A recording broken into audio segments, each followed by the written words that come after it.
Hello everyone, welcome all of you on your channel.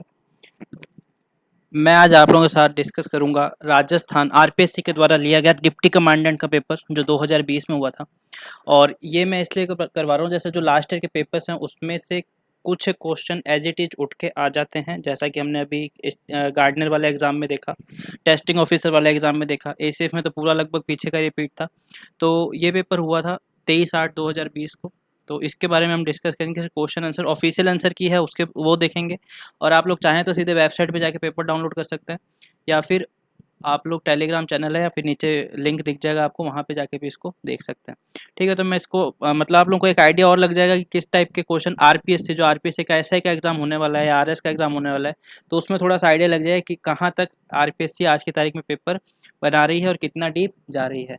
तो सबसे पहला क्वेश्चन ये आप लोगों को देखो, एक चीज़ है कि नीमूचाना कांड, इसके बारे में सबको पता रहता है नीमूचाना कांड कौन सा था।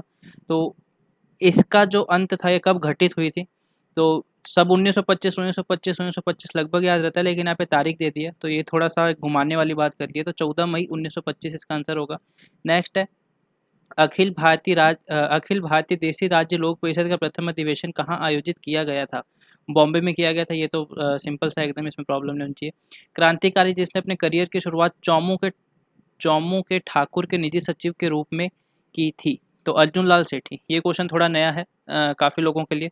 तो इस टाइप के क्वेश्चन आप देख रहे हैं कैसे, मतलब कि अर्जुन लाल सेठी या फिर जो भी हमारे क्रांतिकारी हैं 10-15 जो इंपॉर्टेंट हैं, उसके बारे में पढ़ना जरूरी हो गया है, क्योंकि ये क्वेश्चन थोड़ा ज़्यादा डीप से आ गया था। फिर ये बात की है विजय स्तंभ के बारे में, लेकिन ऑप्शन सही दे नहीं पाए हैं 8 मंजिल की वजह से, इस वजह से ये क्वेश्चन डिलीट कर दिया गया था। फिर आता है सावर और शाहपुरा किस चित्रकला शैली की उपशैलियाँ हैं। तो अभी जैसे गार्डनर वाले में भी आया था एक क्वेश्चन, और दुगाड़ी आया था किसकी चित्रशैली है, ये आया था टेस्टिंग ऑफिसर में। तो चित्रशैली से क्वेश्चन हर साल आते ही आते हैं, तो इसको भी अच्छे से तैयार कर लेना एकदम। मेवाड़ की है सावर और शाहपुरा। फिर कौन सी नृत्य शैली जनजाति समुदाय से संबंध नहीं रखती है, तो आप लोगों को पता होना चाहिए कि नृत्य शैलियाँ क्षेत्रीय नृत्य होते हैं, व्यावसायिक नृत्य होते हैं, जनजातीय नृत्य होते हैं और जातीय नृत्य होते हैं। तो इसमें जनजाति की बात की गई है, तो इसका आंसर हो जाएगा गिंदड़। बाकी वालर मांदल गवरी ये अपने गरासिया की भील के इन सब के डांस हो जाएंगे। गिंदड़ आता है क्षेत्रीय डांस में या फिर व्यवसायिक डांस में। शेखावटी ख्याल से संबंध किसका है, तो ख्याल भी कंटिन्यू पूछ रहे हैं, पिछले 2-3 पेपर हमने देखा है। किसी में कुचामनी ख्याल पूछा है, किसी में अलवरी शैली अलवर वाला ख्याल पूछा है, लच्छी राम वाला, और इसमें पूछा शेखावटी ख्याल। तो शेखावटी ख्याल का संबंध है नानूराम से। निम्न में से कौन सा सुशीलवादी नहीं है, ये भी सिंपल क्वेश्चन है। अभी टेस्टिंग ऑफिसर वाले में भी सुशीलवादी के बारे में पूछा था, कौन सा नहीं है। आई थिंक तत्ववादी या कमायचा जिसका आंसर था, मेरे को आंसर याद है उसका, तो इसका आंसर हो गया सूरमंडल। सुशीलवादी कौन सा नहीं, सूरमंडल। दादू की शिक्षाओं का संकलन दादूवानी कौन सी भाषा में, ये भी काफी फेमस क्वेश्चन है, ढूंढाड़ी बोली में। आधुनिक राजस्थान साहित्य की निम्नलिखित में से कौन सी कृति महाकाव्य शैली में रचित है। ठीक है, आधुनिक साहित्य भी बहुत दबा के पूछ रहे हैं इस बार तो, और काफ़ी टेढ़े मेढ़े पूछ रहे हैं, तो इसका आंसर हो जाएगा वैसे एक, मरुमयंक। महाराजा कल्याणमल के आग्रह पर भट्ट सदाशिव ने किस ग्रंथ की रचना की थी। भट्ट सदाशिव का ग्रंथ सबको पता है, राज विनोद। तेजा जी के संबंध में कौन सा सुमेलित नहीं है, खड़नाल है, पनेर है, सुरसुरा है, देन परबस्तर है, मुख्यमला। पनेर शायद इनका आई थिंक ननिहाल ना होके ससुराल होना चाहिए, तो हाँ पनेर क्या इनका ससुराल है, ननिहाल ना होके। बाण माता किस राज परिवार की कुल देवी हैं, तो बाण माता किस राज परिवार की कुल देवी हैं, मेवाड़ की। ये भी सिंपल है। पिचवरम मैंग्रोव किस राज्य में स्थित है, ये थोड़ा सा घुमाने वाला आ गया। मैंग्रोव के बारे में सब जानते हैं, अब यहाँ पे पिचवरम की बात की जा रही है, तो आप लोग देखोगे लगभग जो वरम वरम वाली बातें की जाती है वो साउथ में कहीं मिलता है अपने को। ठीक है, तो आपको बहुत सारे वरम वहीं मिलेंगे, तो तमिलनाडु में। थोड़ा सा आइडिया इससे लगा सकते हो, एकदम अगर कंफर्म ना याद नहीं है तो हल्का सा आइडिया इस बात से लगाया जा सकता है। निम्न में से किस नदी को बंगाल का शोक भी कहते हैं, सब पढ़ते हैं शुरू से, जब नदी पढ़नी स्टार्ट करते हैं सबसे पहले पढ़ते ही है बिहार का शोक कोसी, बंगाल का शोक दामोदर। जनगणना 2011 के अनुसार भारत के किस राज्य की साक्षरता दर सबसे अधिक है। देखो राजस्थान का सेंसस कंटिन्यू 2-2 3-3 क्वेश्चन आ रहे हैं, भले 50 क्वेश्चन का पेपर हो, राजस्थान के सेंसस से 2 से 3 क्वेश्चन आ रहे हैं। यहाँ पे इंडिया के सेंसस से हैं, तो साक्षरता दर सबसे अधिक केरल की रहती है, ये कोई ज़्यादा रॉकेट साइंस वाला बात नहीं है। त्र्यंबकेश्वर श्रेणी भारत की किस नदी का स्रोत है, ये अच्छा क्वेश्चन है। त्र्यंबकेश्वर श्रेणी आप लोगों को एमपी में विंध्यान रेंज में कहीं देखने को मिलेगी, आई थिंक त्र्यंबकेश्वर महाबल, हाँ ठीक है, त्र्यंबकेश्वर आप लोगों को वहीं देखने को मिलेगी। फिर आप थोड़ा सा आइडिया लगा सकते हो कि वहाँ से कौन सी नदी निकलती है जो निकल के अपने गुजरात की तरफ जाती है, मतलब वेस्ट साइड गोदावरी, गोदावरी नहीं जाती, सॉरी। ठीक है, नर्मदा का भी सोर्स है इधर, गोदावरी का, तो गोदावरी आंसर हो जाएगा इसका। त्र्यंबकेश्वर शहर में। भारत के किस राज्य में लोकटक झील स्थित है? ये भी सिंपल सा क्वेश्चन आ गया लोकटक झील के बारे में। 18वां का एक, मणिपुर। ठीक है, लोकटक झील में ही हमको फुंडिस मिल देखने को मिलेंगे बहुत सारे। भारत के मैदानी क्षेत्र में किस नदी को नारायणी के नाम से भी जाना जाता है? इंपॉर्टेंट क्वेश्चन है। नारायणी के नाम से जानने वाली नदी कौन सी है? गंडक नदी। गंडक नदी को नारायणी के नाम से भी जाना जाता है। राजस्थान का कौन सा क्षेत्र तांबा के लिए प्रसिद्ध है? खेतड़ी। इसमें तो कोई दो राय है ही नहीं।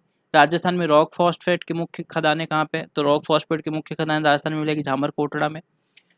अरावली की सबसे ऊंची पर चोटी कौन सी है? तो देखो आपने अभी जैसे इसमें भी देखा था, जो हमारे पेपर आया था उसमें भी सबसे ऊंची गुरु शिखर न देखे 3-4 दी थी। तो लगभग आपको जो फेमस हैं उनकी हाइट याद रखनी जरूरी है। टॉप 10 का तो लगभग याद रखना ही पड़ेगा आपको। तो इसमें से जगरा हो जाएगी। ठीक है, जगरा। प्रथम सूती कपड़े की मिल कहाँ पे स्थापित की गई? राजस्थान में, ब्यावर में की गई थी। वो स्टेटोनाइट का मुख्य भंडारण कहाँ पाया जाता है? लगभग एकाधिकार है राजस्थान का इस खनिज पे, तो इसका भंडारण पाया जाता है सिरोही जिले में। नेक्स्ट क्वेश्चन हमारा आ जाएगा, राजस्थान की कौन सी एकमात्र नदी जो कि केवल राजस्थान राज्य में ही बहती है? तो इसमें से तो ऐसी कोई दिख नहीं रही मुझे। ये मध्य प्रदेश से ये आ रही है, बनास हो सकती है, लेकिन इसका क्वेश्चन डिलीट किया हुआ है। कोठारी भी। ठीक है, दो इस वजह से इन्होंने क्या क्वेश्चन डिलीट कर दिया। ध्रुवीय क्षेत्र से बाहर सबसे बड़ा हिमानी भारत में स्थित है, तो उसका हिमानी का मतलब ग्लेशियर। तो सबसे बड़ा ग्लेशियर कौन सा है इंडिया का? तो सियाचिन ग्लेशियर दिए हुए में सियाचिन ग्लेशियर आंसर है। निम्न में से आर्कियन आर्कियन रॉक्स कौन सी है? आर्कियन चट्टानों में कौन सा सम्मिलित नहीं है पूछा है, तो ये क्वेश्चन भी डिलीट कर दिया गया है।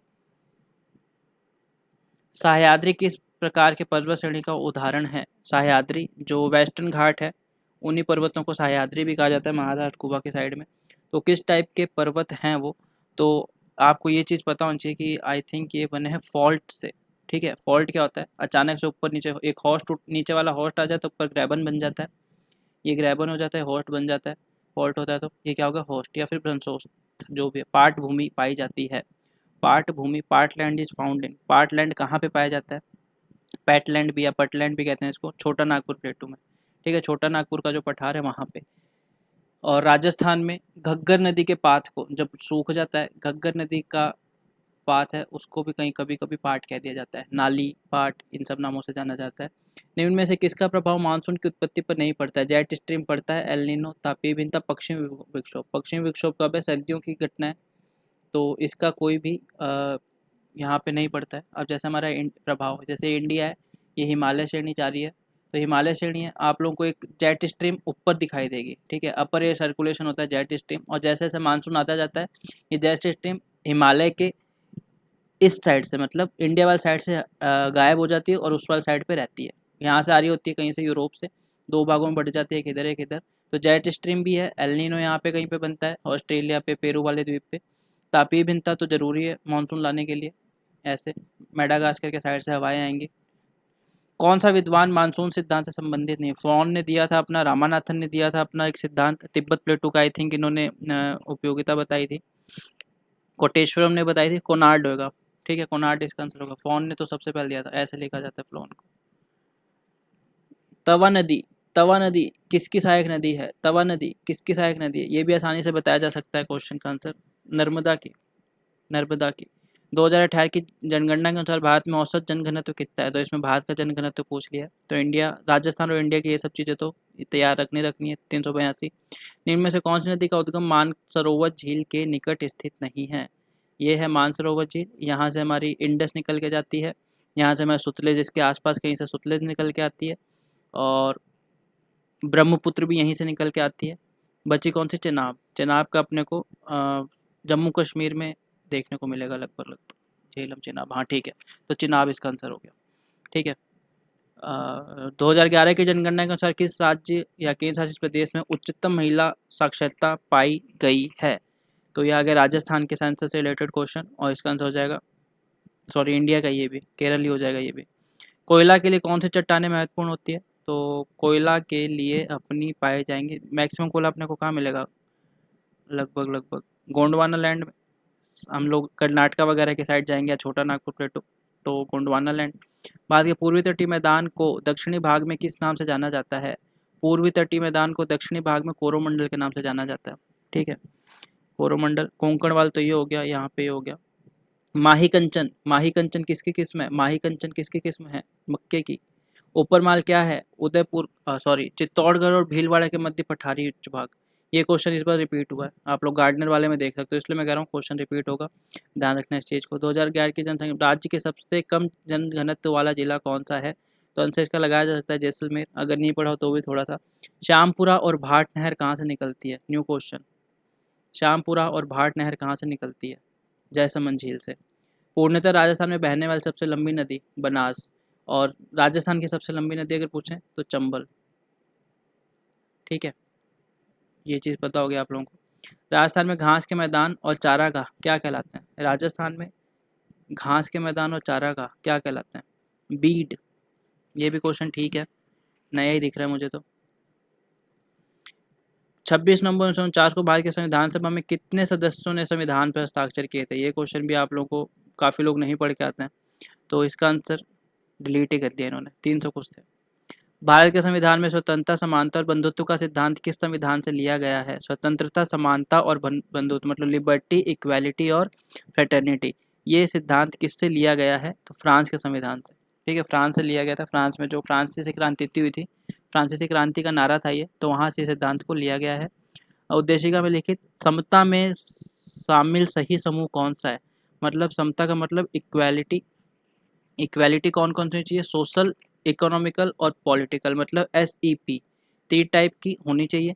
तो करेक्ट ग्रुप बताना है हमको। स्टेटस अपॉर्चुनिटी नहीं होगा, सोशल नहीं है, ऐसे social political, social political, social economic, economic political, social economic और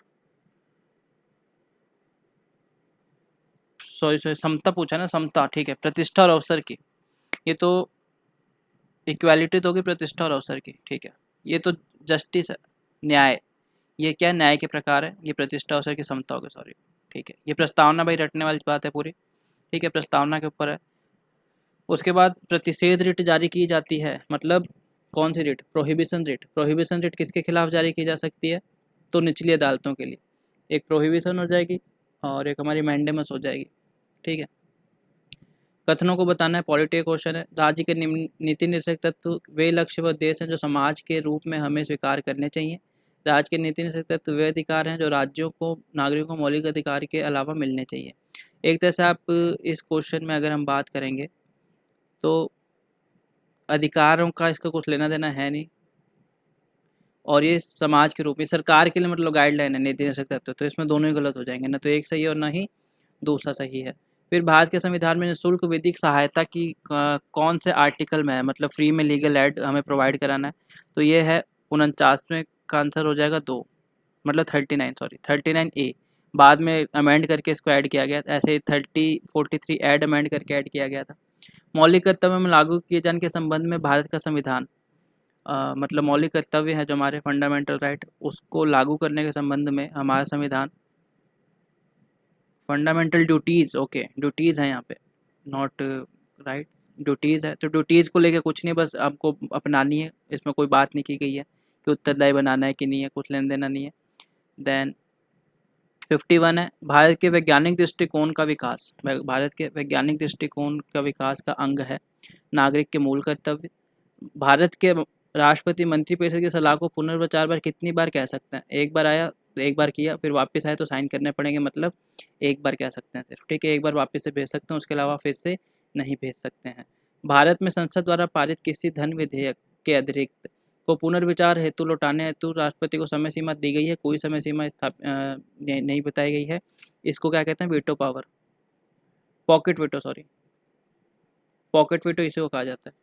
भारत में संघ राज्य क्षेत्रों में राज्यसभा के लिए प्रतिनिधित्व की रीति तय करने हेतु संविधान द्वारा अधिकृत किया गया, मतलब independent of union territory in council of state shall be chosen in such a manner